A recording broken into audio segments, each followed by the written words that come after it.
First of all, thank you all for being here. This is a subject I like to talk about pretty much.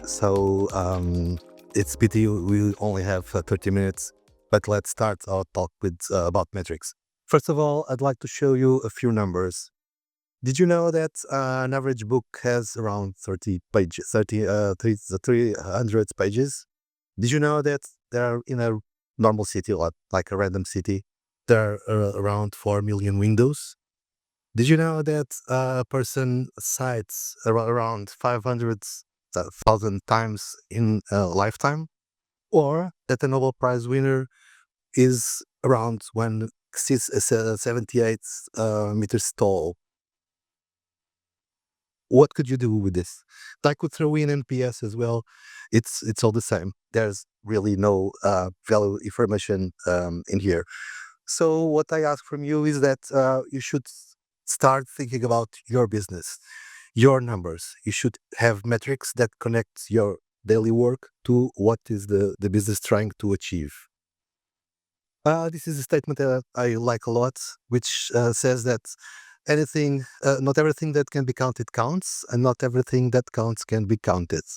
So we should really think about what matters and try to find, if not the real metric, at least a proxy that tells us what should we be aiming for. To start with, I'd like to clarify something because many people don't know this. A measurement is something that you can measure, like the average height of everyone in this room. A metric is one of those numbers that we intend to track that means something for us. Analytics, it's what computers give us, like time on page, number of clicks, that kind of stuff. And finally, KPIs, those are the metrics that we really care about and we should choose wisely. We're going to talk a bit about strategic metrics, which connects where we are now to our plan to go to where we want to be. Usually when we have metrics, we are trying to achieve something. Otherwise, we wouldn't bother having metrics. This speedometer is usually used for only one thing, which is keep us driving under the speed limits, right? Otherwise, we wouldn't need this.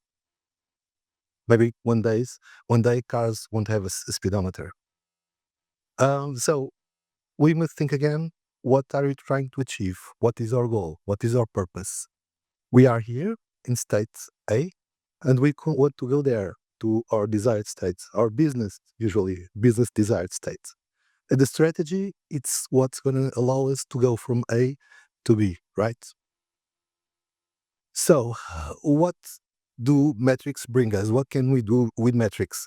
First, we can track our progress. Are we getting nearer what we want, what we are trying to achieve? Are there any issues that prevent us from getting there? What are the people responsible for helping us getting there? Do we have the data to take decisions? And metrics usually help teams to feel more motivated because they understand where they are going, and how things are going. And finally, demonstrate impact. So when we do our work, we'll have numbers to show our CEOs and say, listen, what you invested in UX, here's the outcome. When we talk about our daily work, we spend lots of time asking for resources to do activities to deliver things. So we will say we need these people, like 5 people, to do this research and this design, so we can deliver that feature. But this is our operational activities. But our CEOs,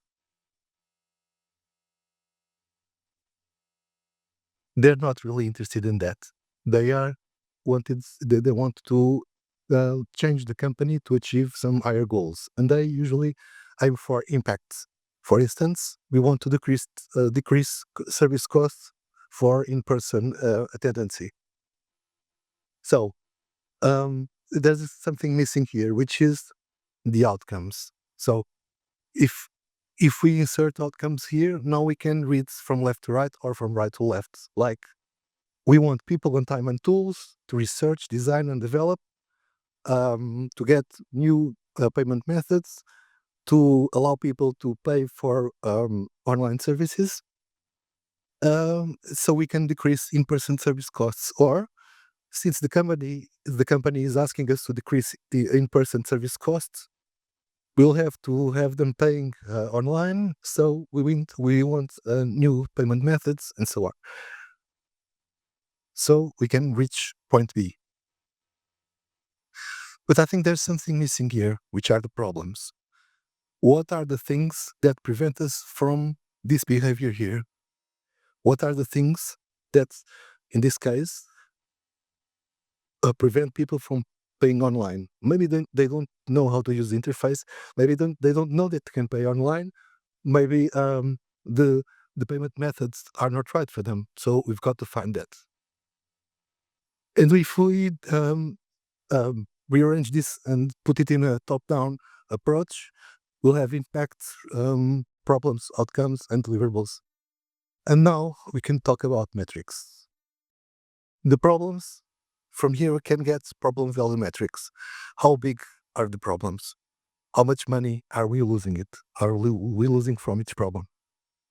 In outcomes, we can say we have a success metric. A success metric is when we uh, achieve an objective and we open the champagne bottle and we go to the pool, right? So this is success.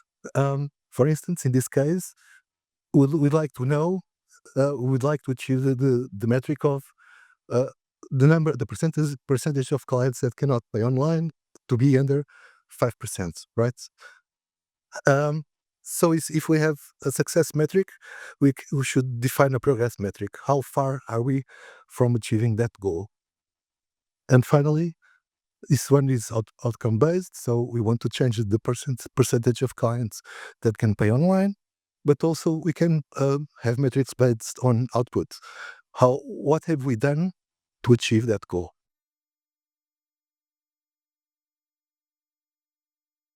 This one is kind of optional because we prefer outcome based metrics than output based metrics. Okay, this gives us a tree, but there are lots of problems.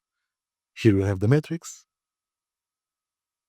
but there are lots of problems, and there are lots of outcomes, and there are lots of impacts that they ask from us. And sometimes they are even interconnected. So when we achieve an outcome, it may be contributing to solve two problems, right? So when we're talking about outcomes, we should choose our outcomes wisely. First of all, we've got business-only outcomes. This is the way it used to be. Like, if we want to decrease in-person service costs, what could we do? Close the locations, fire everyone, double the price of in-person appointments, hide the address of the offices. Sometimes companies do that. But if we think about people, the business goals are the same. We want to decrease in-person service costs, but we want to change people's lives for the better, right? And this way, we could add new payment methods to online services, improve guidance within the digital channels, or whatever comes in research that shows us what the problems really are. This detail here is what makes people choose our services instead of our competitors, right? So we should really think about this.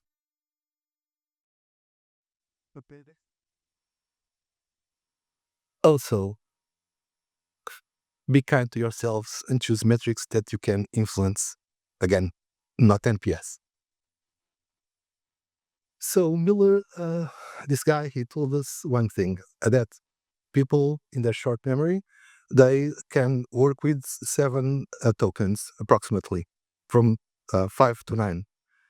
And what happens is when we have lots of metrics, lots of things to think about, we'll get into this stage, right? So many numbers, so many indicators, so many measures. What should we do? And my advice is focus on what's important. Wally's been there all along. So, so how to spot a good metric? First of all, it should address a specific problem. If it doesn't, maybe we should just ditch it, right? Second of all, it must serve a purpose. It should help us go from point A to point B. If it doesn't, forget that metric. Last, it's got to be actionable.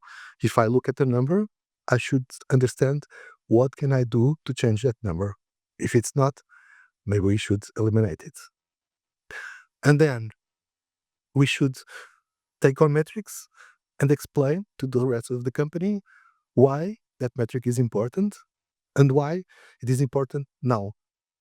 And if you cannot explain why it is important and how it's important now, maybe you should think again and probably get another metric. Also, this is basic knowledge. You should adapt your communication to the people that you are addressing. Talking to the engineering team is different from talking to the CEOs, right? An example about Amazon, their main KPIs, they want to have an enormous catalog. That's one of the main KPIs. Then they want it to be fast and reliable to use the service. And finally, they need price. They want to have the lowest prices ever. These are good metrics. We could all think about ways to solve those problems. On finding problems, you know this. You don't know the problems unless you do research, right? So first you do the research. And how can we do this? Can we take these thoughts and apply it in our day-to-day? First of all, we've got to know what we have in hands. What's our product? What's our product? What are our users saying about your product? What problems do they have? And only if we really understand our problem and our users and their problems, then can we think about solutions. And when we have these problems, we can look into the future and imagine a world where those problems are solved. So we have to define our UX outcomes. In a perfect future, these problems do not exist. What does it look like? If we do a great job at this, what's going to be our new world then? And then we've got to update the vision or create one if you don't have.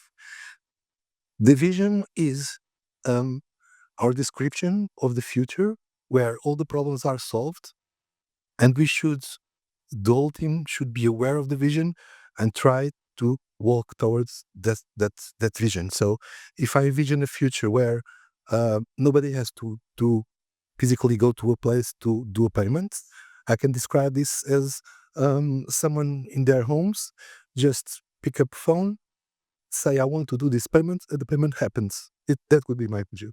All right. But the whole team has to understand this. It has to be a shared vision, not but just by one person. Uh, we all have to row to the same objectives. Then, once we know the problems and we know what the vision is, we can start talking about solutions. What can we do to solve our current problems? When we have those solutions, we have to prioritize and see what's the most effective way to solve the problems. And here the engineering team usually helps because they know a lot about technology, and together we can build a solution that solves those problems with a cost as low as possible. And finally, we implement those solutions and we go back to A. What's our products? Well, who are our users? What are their problems? And we ask the same things again. From here, we can get problem value metrics. How much does it cost to have those problems today? From here, we define our success metrics. When do we open the bottle of champagne and go to the swimming pool? And also progress metrics. How far are we from reaching those goals? And finally, here we've got the things we have done to solve the problem. Select a task list. What have we accomplished so far?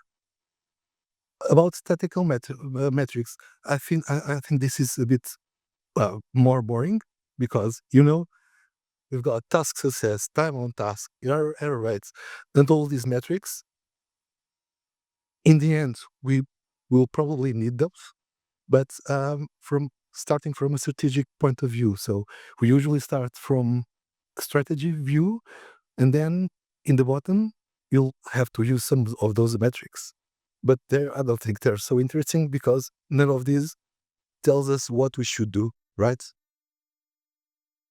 So when starting your metrics journey, you may well start with tactical metrics. Let me go back. You can start with this. It's easier for the company to understand that you are doing something. You have to think about details like how are we going to get those metrics? How are we going to store them? And then you have to do calculations and you have to communicate them. So it's pretty easy to start with. It's not easy. It's easier to start with tactical metrics. There are lots of small things to do. And when you get the hang of it, then you're still more confident. And then you go towards some deeper, uh, profound, meaningful metrics. And again, strategy succeeds by using those tactical metrics in the end. Going back to where I started, stop chasing generic numbers and start chasing specific numbers that connect your day-to-day work with what the business is trying to achieve. That's it. Thank you.